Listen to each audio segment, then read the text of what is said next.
기름때가 번들거리는 낡은 철가방 하나가 골목 한가운데 덩그러니 놓여 있습니다. 주인을 잃은 그 철가방 위로 차가운 봄비가 후두둑 떨어지고 있고, 붉은 페인트가 벗겨진 간판에는 임대문이라는 종이 한 장만 축축하게 젖어 붙어 있습니다. 불과 몇 해 전까지만 해도 이 골목에서는 웡의 기름을 두르는 쩍하는 소리와 함께 고소한 춘장 냄새가 코끝을 자극했는데, 지금은 텅 빈 주방 안에서 녹슨 수도꼭지가 똑덩 물방울을 떨어뜨리는 소리만 남아 있습니다. 이사하던 날 바닥에 신문지를 깔고 온 가족이 옹기종기 둘러앉아 먹던 그 짜장면의 기억이 떠오르시나요? 졸업식 날 부모님 손을 잡고 가서 식힌 탕수육의 바삭한 식감과 달콤한 소스 냄새가 아직도 혀끝에 맴돌지 않으시나요? 그때 짜장면은 단순한 음식이 아니었습니다. 대한민국 서민들의 축하주의자, 위로의 한 끼였고 가장 정직한 가격으로 배를 채워주던 든든한 동반자였습니다. 그런데 2026년, 지금 전국의 동네 중국집들이 불이 꺼지고 있습니다. 음식업 가동 사업자 수는 2024년 5월 82만 5천여 명을 정점으로 11개월 연속 감소하고 있고, 2025년 한 해에만 폐업자가 100만 명을 처음으로 넘어섰습니다. 그 중에서도 가장 처참하게 무너지고 있는 곳이 바로 우리 동네 중국집입니다. 30년 넘게 한자리를 지키던 노포들이 후계자를 찾지 못해 문을 닫고 있고, 창업 1년도 안 된 신생 중국집은 배달 수수료의 칼날 앞에서 피를 흘리며 쓰러지고 있습니다. 짜장면 한 그릇 7,000원 시대에 사장님 손에 남는 돈이 300원이라는 말을 들으면 과장이라고 생각하실 수도 있겠지만, 이것은 2026년 배달 정산 구조에서 실제로 벌어지고 있는 현실입니다. 오늘 이 영상에서는 도대체 무엇이 동네 중국집을 죽이고 있는지 그 잔혹한 구조를 낱낱이 파헤쳐 보겠습니다. 마지막까지 보시면 단순히 안타까운 이야기가 아니라 대한민국 자영업 전체의 미래가 보일 것입니다. 여러분이 지금 이 순간에도 배달 앱을 열고 짜장면을 주문하는 그 한 번의 터치가 누군가의 인생을 어떻게 바꾸고 있는지 함께 들여다보시죠. 먼저 7,000원짜리 짜장면 한 그릇의 속살을 들여다보겠습니다. 짜장면 한 그릇의 식자재 원가는 대략 2,500원에서 3,000원 사이입니다. 밀가루 반죽으로 뽑은 면과 춘장, 그리고 양파, 감자, 돼지고기를 넣고 볶아내는 데 들어가는 재료비가 이 정도입니다. 여기에 가스비와 전기세가 빠집니다. 중식은 화력이 생명이기 때문에 거대한 화구에서 불꽃을 활활 피워야 하고, 이 가스비만 월 80만 원에서 120만 원이 나갑니다. 한 그릇당으로 환산하면 약 300원에서 500원이 추가되는 셈입니다. 그런데 진짜 문제는 여기서부터입니다. 배달 주문이 들어오면 중개 수수료 6.8%의 부가세가 붙어 실질적으로 7.5%가 빠져나갑니다. 7,000원 기준으로 약 525원입니다. 여기에 결제, 대행 수수료 3%가 또 붙습니다. 210원이 추가로 사라지는 것이죠.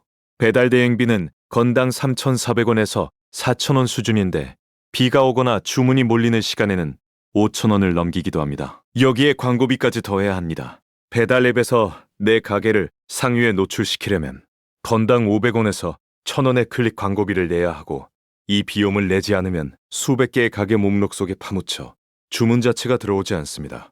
이 모든 비용을 합산하면 짜장면 한 그릇 7,000원 중에서 사장님 손에 남는 돈은 300원에서 700원 사이라는 끔찍한 계산이 나옵니다. 여기에 월세와 인건비와 대출 이자는 아직 빼지도 않은 금액입니다. 팔면 팔수록 적자가 나는 구조 속에서 사장님들은 말 그대로 배달앱의 노예가 되어버린 것입니다. 그렇다면 배달을 안 하면 되지 않느냐고 반문하실 수 있습니다. 하지만 현실은 그렇게 단순하지 않습니다. 2020년 이후 소비자의 식습관은 완전히 뒤바뀌었고, 홀 매출만으로는 월세조차 감당할 수 없는 시대가 되었습니다. 자영업자의 95%가 배달 앱에 입점해 있다는 통계가 이 현실을 보여주고 있습니다. 배달을 하면 남는 게 없고, 배달을 안 하면 주문이 없는 이 진퇴양난의 늪에서 사장님들의 한숨은 깊어만 갑니다. 두 번째 칸날은 사라진 맛의 비밀입니다. 여러분, 요즘 중국집 짜장면이 예전 그 맛이 아니라고 느끼신 적 없으신가요? 그건 여러분의 입맛이 변한 게 아니라 진짜로 음식이 변한 것입니다. 1989년 우지 파동 이후 동물성 기름인 라드가 건강에 해롭다는 오해를 받으며 대부분의 중국집에서 퇴출되었습니다. 라드는 돼지 비계에서 추출한 기름으로 춘장을 볶을 때 묵직하고 깊은 풍미를 만들어내는 핵심 재료였습니다. 이것이 식물성 기름으로 대체되면서 그 자리를 설탕과 조미료가 채웠고 짜장면은 깊은 맛 대신 느끼한 단맛만 낳는 음식이 되어버렸습니다. 거기에 더해 즉석조리의 소멸이라는 또 하나의 비극이 겹쳤습니다. 중식의 생명은 화력과 즉석조리인데 배달 주문이 폭주하면서 주문이 들어올 때마다 몸을 들고 한 그릇씩 볶아내는 것이 물리적으로 불가능해졌습니다. 결국 아침에 커다란 소채, 짜장을 대량으로 볶아두는 보온 방식에 퍼졌고 시간이 지나면서 양파의 아삭함은 사라지고 고기의 육즙은 증발하며 그저 뭉근하게 눌어붙은 갈색 덩어리만 면 위에 올라가게 된 것입니다. 맛이 떨어지니 손님이 줄고 손님이 줄으니 더 싼 재료를 쓰게 되고 더 싼 재료를 쓰니 맛이 더 떨어지는 악순환의 고리가 이미 수십 년째 동네에 중국집의 목을 조르고 있습니다. 세 번째 칼날은 후계자의 부재입니다. 중식 주방은 지옥의 화구라고 불릴 만큼 가혹한 노동 환경을 가지고 있습니다. 섭씨 40도가 넘는 주방에서 무거운 웜을 한 손으로 들고 불꽃과 싸우며 하루 14시간 이상을 서서 일해야 합니다. 수타면을 치려면 30kg이 넘는 반죽을 양팔로 늘리고 접고 내리치는 작업을 수백 번 반복해야 하는데 이 기술을 익히는 데만 최소 5년에서 10년이 걸립니다. 이런 혹독한 수련 과정을 견디려는 젊은이가 사라지면서 중식 기술의 전수 자체가 끊기고 있습니다. 인천에서 30년 넘게 한 자리를 지킨 어느 중식당 주인 어르신은 이렇게 말씀하셨습니다. 내 몸이 말을 안 듣는데 이 기술을 물려받겠다는 사람이 없으니 간판을 내릴 수밖에 없었다고요. 이것은 단순한 폐업이 아니라 하나의 기술이 사라지는 문화적 멸종에 가깝습니다.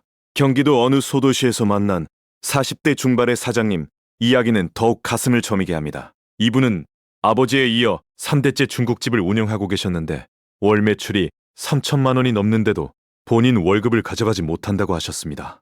매출에서 식자재비 35%를 빼고 배달 수수료와 배달 대행비로 25%를 빼고 월세 300만 원에 가스비 100만 원에 직원 2명 인건비 500만 원을 빼면 남는 돈이 마이너스라는 것입니다. 팔면 팔수록 빚이 쌓이는 이 구조 속에서 이분이 꺼내신 마지막 말이 귀에 박혔습니다.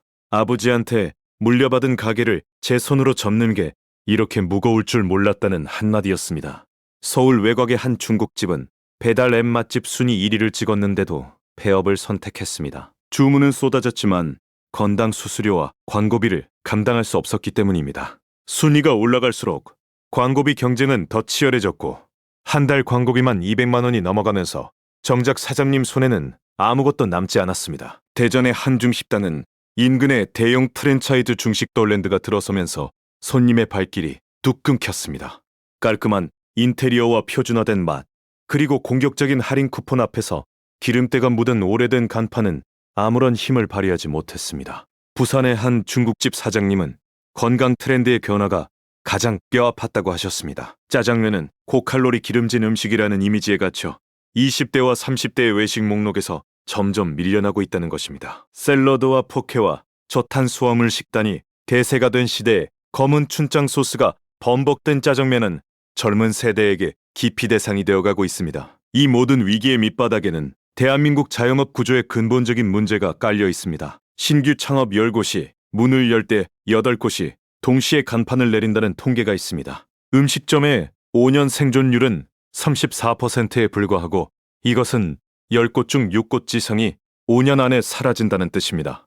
여기에 배달앱이라는 거대한 중간 유통 구조가 끼어들면서 자영업자의 영업이익률은 8.9%까지 추락했습니다.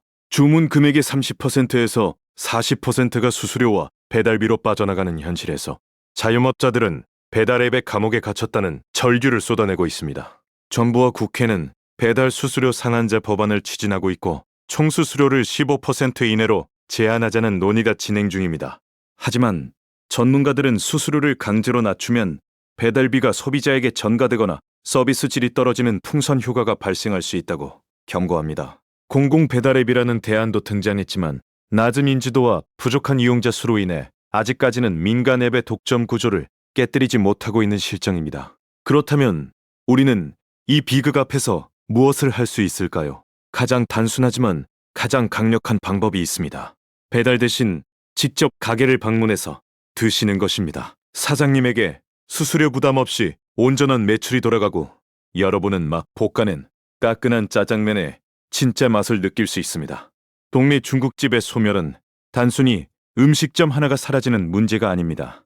그것은 이사하던 날의 추억이고 졸업식 날의 설렘이며 비 오는 날 창밖을 보며 시켜 먹던 따뜻한 위로가 사라지는 것입니다. 철가방의 덜커덩거리는 소리가 골목에서 완전히 사라지기 전에 우리가 먼저 그 골목으로 걸어 들어가야 할 때입니다. 오늘 영상이 도움이 되셨다면 좋아요와 구독을 부탁드리고 여러분 동네에 중국집 이야기가 있다면 댓글로 남겨주세요. 다음 영상에서 더 깊은 이야기로 다시 찾아뵙겠습니다.